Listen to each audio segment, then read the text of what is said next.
Livro Espiritismo e as Forças Radiantes. De Leon Denis, 1923. Capítulo 5. Dos nossos artigos precedentes, o leitor poderia deduzir que a natureza inteira forma uma imensa vibração, da qual todos os seus elementos participam. A radioatividade dos corpos físicos é um fenômeno estabelecido pela ciência e essa propriedade é encontrada em todos os seres vivos, desde o inseto até o homem. As radiações dos vagalumes são visíveis para todos, sabe-se que alguns peixes, como o poraquê e o torpedo, produzem correntes elétricas, mas, do visível ao invisível, a única diferença está nos comprimentos de ondas. O Sr. Lawrence Orley, célebre entomologista dos Estados Unidos, e que foi técnico do escritório Wolf Standard, dedicou-se a observações minuciosas que demonstram que as falenas, Bombyx, 29, e outros insetos alados, se comunicam a grandes distâncias, sem o concurso de sons ou de odores. Início da nota do editor 29. Bombyx, designação comum às mariposas da família dos bombicídeos, conhecidos vulgarmente como bicho da seda. Fim da nota do editor. O Sr. Orley atribui seu processo de comunicação à troca de ondas hertzianas, apropriadas à natureza desses minúsculos seres. Ele compara os movimentos de suas antenas aos pontos de propagação e de emissão do telégrafo sem fio. Neles, as ondas emitidas são muito fracas, sem dúvida, de observação difícil, não mais do que certos raios conhecidos. Fabre, 30, já tinha notado que, quando a borboleta da seda deseja encontrar seu par, dele separada por grande distância, ela começa por mover suas antenas em todas as direções, depois, de repente, voa para um ponto determinado e chega, em linha reta, a encontrar aquele a quem procura e que a espera. Início da nota do redator 30. Jean-Henri Fabre, célebre entomologista francês, 1823 a 1915. Fim da nota do redator. Não haveria uma estreita analogia entre essas manifestações e o fenômeno da telepatia, ou a comunicação à distância dos seres humanos, que percebem impressões distantes, que constituem tantos avisos ou pressentimentos dos acontecimentos que lhes atingem, e, em particular, da morte de um deles. Esse fenômeno, que é sempre relatado nas páginas da Revue Spirit, tornou-se um fato indiscutível. Pode-se relacioná-lo à lei geral das vibrações emitidas por certas pessoas, unidas por laços de simpatia ou de afeição, e que projetam ondas suscetíveis de serem percebidas por um ser correspondente, em perfeito estado de sincronismo. A ciência, durante longo tempo, recusou essa explicação, mas, aos poucos, apesar de suas obstinadas rotinas, chega, ante a multiplicidade dos fatos, a modificar seus julgamentos neste caso. O Sr. Daniel Berthelot, o eminente físico, apenas lembrava, no seu recente discurso, pronunciado na abertura da Escola de Psicologia, que, desde 1897, o Sr. Brownlee já assinalava semelhanças das propagações da onda nervosa e da onda elétrica, e acrescentava, porque não haveria, também, ondas psíquicas. Nós reencontramos a ação das forças radiantes no infinitamente grande e no infinitamente pequeno, pois o problema das comunicações interplanetárias está diretamente relacionado a isso. Sabe-se que o Daily Mail é o jornal mais lido na Inglaterra, já que sua tiragem diária é de 700.000 exemplares.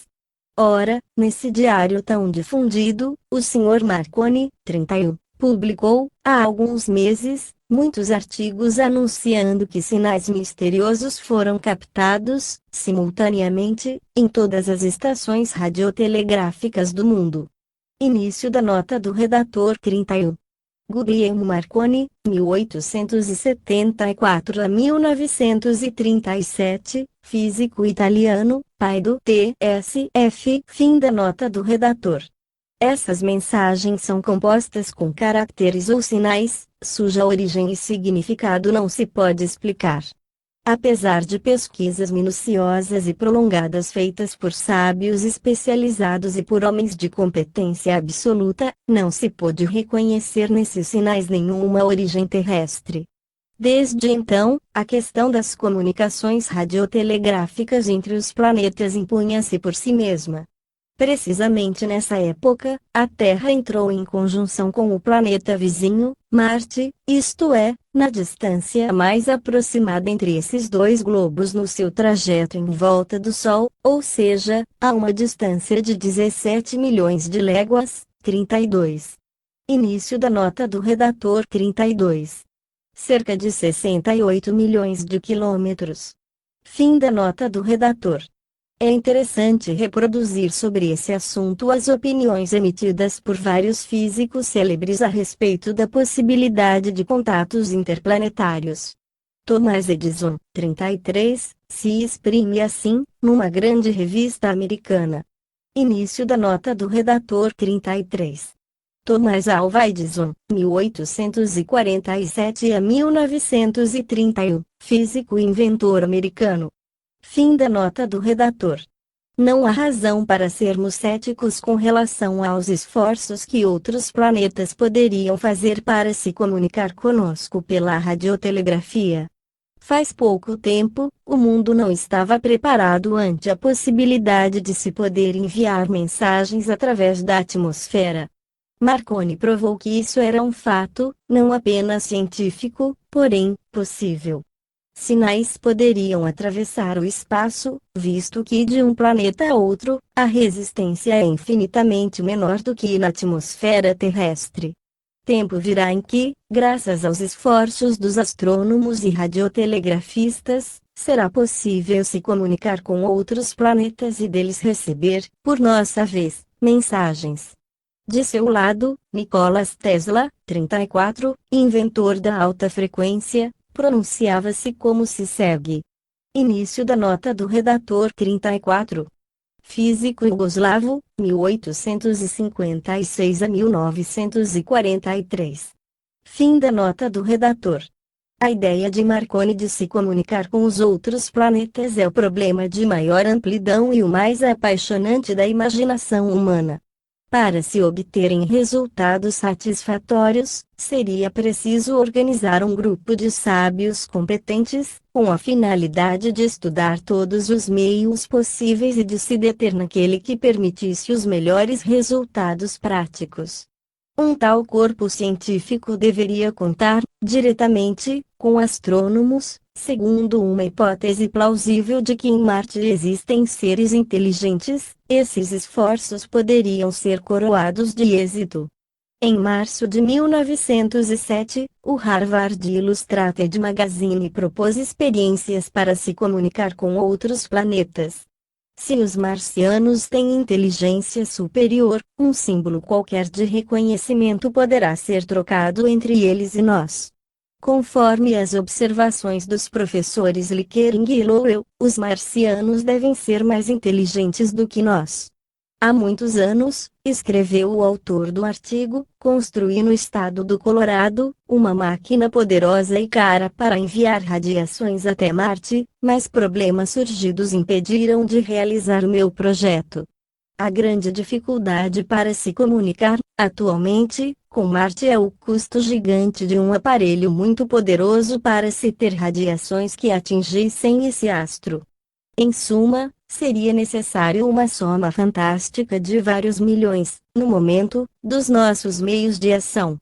É provável, porém, que graças às descobertas e aos aperfeiçoamentos anunciados, processos muito mais econômicos estejam à nossa disposição para levar a bom termo um projeto que seduz, há tempos, as mais altas inteligências do nosso mundo. A teoria das ondas, como se vê, é reconhecida desde alguns anos, mas ela está ainda na aurora de uma ciência cujas descobertas vão, lentamente, revolucionar a vida do homem, fazendo-nos reconhecer uma parte da vida universal. As transmissões de pensamentos, as comunicações telepáticas que se relacionam com este tipo de fato não são, todavia, os meios suficientes para convencer a massa. É preciso chegar a comprovar e fazer compreender os fenômenos intermediários entre o mundo espiritual e o mundo material. A parte espiritual é o pensamento fluindo sobre certas moléculas que viajam através do espaço. A parte material, puramente mecânica, consiste em aparelhos dos quais, um dia, nossos cérebros terão a intuição. Atualmente, conhecemos o meio de transmitir as correntes fluídicas de um ponto a outro do meio terrestre.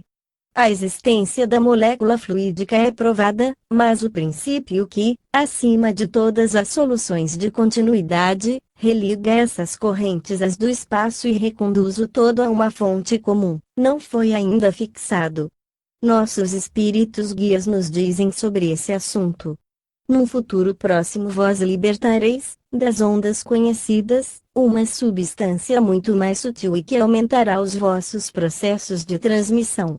Dessa substância são formadas as radiações fluídicas que vos são enviadas do espaço, ora pelos desencarnados, ora por grupos de seres que habitam os mundos superiores. Vós achastes o ponto essencial que é a onda, mas não isolastes a matéria radiante que a envolve.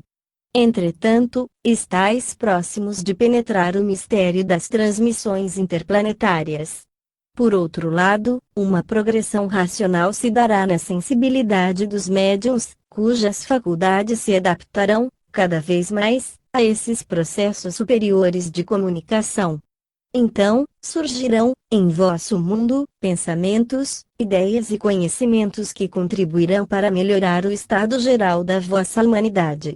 Há alguma analogia entre as ondas lançadas de um posto de telegrafia sem fio e os eflúvios projetados pelos espíritos com o fim de entrar em comunicação convosco? Conforme a qualidade do médium, sua transmissão será mais ou menos completa. Na intuição, a transmissão do pensamento entre dois centros de radioatividade fluídica, mais ou menos nítida e prolongada, conforme o grau de adiantamento dos desencarnados. Se percorresseis o espaço, nele sentiríeis essas correntes de transmissão trocadas entre todos os seres dos diferentes mundos. O estudo das forças elétricas nos ensinará a conhecer melhor e a despertar os sentidos adormecidos em nosso ser, e, além disso, sentir todas as correntes do espaço. A própria Terra é apenas uma estação radioativa no universo. Vamos resumir e lembrar, aqui, quais foram as etapas sucessivas pelas quais a ciência passou, para chegar ao ponto atual. Foi no fim do último século, 35, que o físico Hertz constatou a existência das ondas elétricas usadas na telegrafia e na telefonia sem fio. Início da nota do redator 35. Refere-se ao século XVIII. Fim da nota do redator. Mas, foi somente após a invenção do tubo Branly com limalha e da lâmpada com 3 eletrodos que essa grande descoberta foi posta em prática. Desde 1890, Marconi enviava, por esse processo, mensagens a 20 quilômetros de distância. Atualmente, essas correntes ondulatórias são projetadas até 20.000 quilômetros e podem cobrir toda a extensão da Terra. O processo de emissão é duplo e varia conforme a potência das correntes de ondas. Por exemplo, no posto da Torre Eiffel, procede-se com 2 espécies de emissões, as chamadas enfraquecidas, cujo alcance é, porém, de 4.000 quilômetros e entre as quais estão as ondas musicais, depois, as emissões sustentadas, 36, com o auxílio de máquinas de alta frequência e que servem, especialmente, para mensagens a grandes distâncias. Início da nota do redator 36. Isto é, ondas de amplitudes constantes, segundo o dicionário francês-português Garnier, edição de Fey, 1968. Fim da nota do redator. É por meio desses diversos processos que esse posto envia, diariamente, para todos os pontos do território, mensagens meteorológicas, informando, com muita precisão, sobre o estado da atmosfera, de grande utilidade para os navegadores do ar e da água. O conjunto de ondas que resulta das emissões atinge as antenas ou os quadros de recepção e aí produz, ora oscilações, ora vibrações, cujo sentido determina as comunicações recebidas. Por esses meios, as mensagens de previsão de tempo e as mensagens musicais podem ser ouvidas em todos os locais que possuem receptores de galena ou lâmpadas hertzianas, providas de antenas, isto é, até nos longínquos campos. O posto da Torre Eiffel foi o primeiro marco de uma enorme rede que se abre para toda a França e suas colônias. A expansão da telefonia sem fio foi rápida, em certos países. Nos Estados Unidos, por exemplo, foram formadas poderosas companhias, cujo raio de ação se estende até o Canadá e o México. A Companhia de Nova York, cuja sede está na Torre Madison, no centro da cidade, emite suas correntes de ondas até 1.200 quilômetros de distância.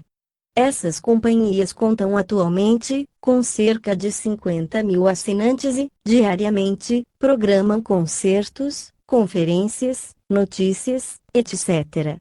Os seus postos de audição se encontram até nos navios a vapor que servem as costas do Atlântico, do Pacífico e dos rios do interior. Compreenderemos a importância desse movimento que atinge as encostas das montanhas e as ilhas do oceano, o influxo civilizador das grandes cidades. Desde agora, os habitantes do campo podem viver, com toda a intensidade, a vida social, política, artística e literária das grandes cidades e apreciar, pela audição, os prazeres que as mais belas obras do pensamento e do gênio nos causam. Em breve, uma espécie de comunhão intelectual unirá todas as partes do globo e a alma da Terra entrará numa nova fase de sua evolução. O impulso dado à radiotelegrafia e à radiotelefonia, familiarizando o público no uso de forças invisíveis, prepara-o para assimilar as próximas descobertas mais importantes. Uma nova ciência vai nascer, bem diferente do materialismo grosseiro de outrora, pelo estudo das forças imanentes e ainda desconhecidas que nos envolvem, pela penetração crescente da potência universal, essa ciência se reaproximará cada vez mais do ideal divino. Realmente, o estudo dos fluidos e das forças radiantes leva, necessariamente, às formas invisíveis da vida, pois a ela se relaciona, fortemente. É por aí que a ciência nova chegará a reconhecer a existência do mundo dos espíritos e que as imensas perspectivas do além se abrirão diante dela. A exemplo das religiões, a ciência nos mostrará, então, a obrigação de dar aos nossos pensamentos, às nossas vontades e aos nossos atos um sentido puro e elevado, com a finalidade de purificar o nosso envoltório psíquico e torná-lo mais sutil, e depurar, assim, o envoltório magnético do globo. Desde então, os raios etéricos poderão penetrar em nós e sanear a nossa atmosfera. A comunhão se estabelecerá entre o céu e a terra, a alma humana tornar-se-á o espelho do pensamento superior e a radioatividade do homem se harmonizará com a radioatividade divina. Chegadas a esse ponto, a ciência, a filosofia e a religião se fundirão em uma poderosa síntese, o homem compreenderá o objetivo elevado da vida e a paz poderá, finalmente, reinar no mundo entre as nações reconciliadas. Sinais precursores já anunciam de todas as partes uma fermentação do espírito, um trabalho silencioso de renovação prossegue. Quase todos os que foram machucados pelos acontecimentos dos 10 últimos anos, voltam os seus olhos para o espaço. Interrogam a amplidão e eis que palavras distantes parecem lhes dar uma resposta. Sopros que abalam todos os velhos cultos fluem, e a esperança de verdades mais elevadas ilumina o horizonte como uma nova aurora. As vozes da natureza se mesclam com as do invisível para uma revelação, onde a ciência e a sabedoria se unem numa concepção ampliada da vida e do destino.